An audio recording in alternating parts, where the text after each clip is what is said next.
Imagine you're teaching a robot to recognize different animals by showing it lots of pictures. This robot learns by adjusting its thinking parts, which we call weights. It uses a special method called gradients to figure out how to adjust these weights. Think of the vanishing gradient problem like this. Imagine you have a really long line of friends, and you want to pass a message from the first friend to the last.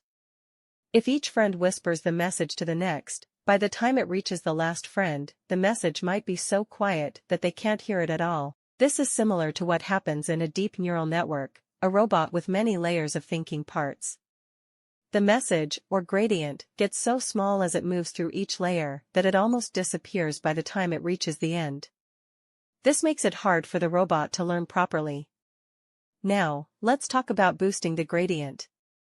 Imagine instead of whispering, each friend shouts the message to the next friend.